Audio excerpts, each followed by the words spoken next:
Suppose you were asked to write a story about your life. It started when you were born up till present day. The title of that story could only be just one word. That one word has to capture the very essence of your life up until today. Can you think of a word? If you can, raise your hand. Great. When I asked myself that question, I sat down in disgust when the answer came to my mind. I did not like that word. 5 simple letters. It seemed so trite. It seemed so insignificant.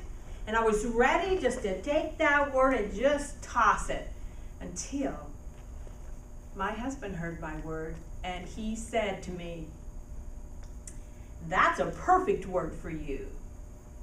You see, the word was hills. I asked him, "How so?" He said, "Because you don't like anything easy, and hills represents challenge to you. And you won't do anything unless it's got attached a big challenge to it."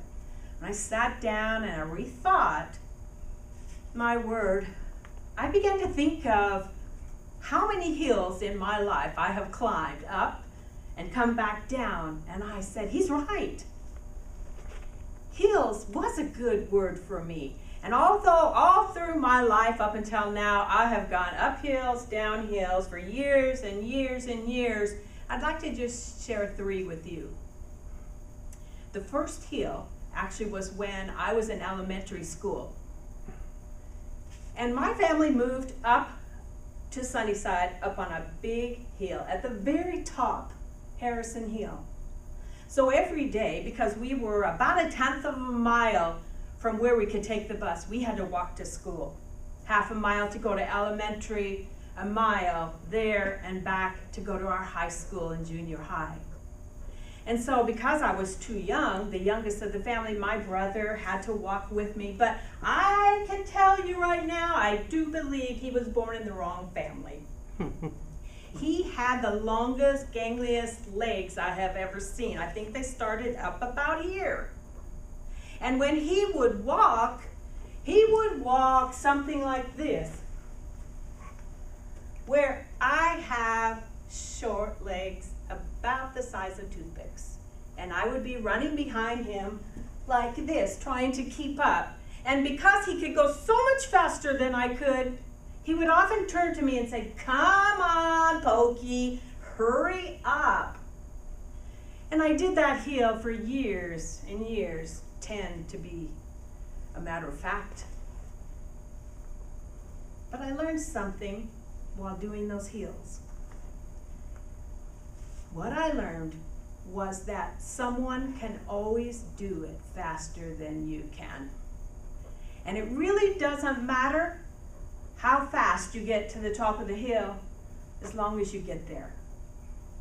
My second hill would be after my husband and I were married, and we had a couple kids, and we decided that we were going to walk the crest trail from Chinook Pass clear over to White Pass, on the Cascades, up and down. I remember being a young person full of vim and vigor, but yet my feet hurt. I had blisters, my calves hurt from going uphill, my back hurt from carrying a 35-pound pack, and I was tired. One particular day we stopped at a lake. My husband went around this way with his fishing pole, I went around this way with my fishing pole. As I got to that area, I looked out in the water. It was crystal clear. And there swimming before me was the biggest fish I have ever seen. My eye was on him to bring home for dinner. So I put the little fish egg on and I cast out, and I watched that fish all afternoon swimming forward and backward in front of my bait. I would pull it out and then I would put a new one on and throw it in, and there he would go back and forth, back and forth. I got to thinking that day, I had my eye on him for dinner, but maybe he had his eye on me for dinner. The next hill, well, that hill, what I learned from that hill is this. It's your own legs that take you in and your own legs that take you back out. It happens no other way. No one is going to come and rescue you. My third hill was the most memorable to me, and that was at the age of 58.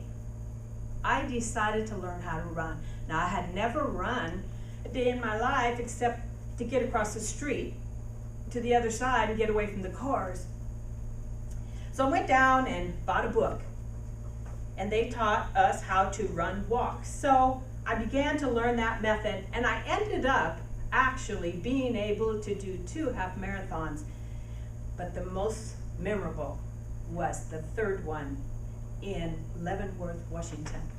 I heard there was the biggest hill right as you started. In my mind, I thought, I've been doing hills forever. I can do this.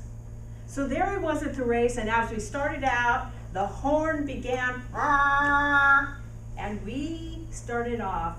We rounded the corner, and I looked up at the longest hill I've ever seen. It seemed like it was going up to the clouds. But my mind said, I think I can. I think I can. And I ended up being able to get up to the top there, realizing I had 11 more miles to go. And I was able to do it. And at 11 miles, I ended up at the finish line. And it was then when they put this around my neck and they gave me this shirt, I got the lesson. Be a finisher. Finish what you start. So now I know everybody in this room has a story. And it's those stories that sometimes we mull over in our mind that keeps our mind focused on the past rather than writing about the future. So let's just turn the page today and start to write our new story. How do we do it? How does it happen? It happens by asking yourself this question. Fellow Toastmasters, if you were asked to write a story about your life today from this point until you drew your last breath, and that story could only have one word in it that had to capture the very essence of this life, what would that word be for you?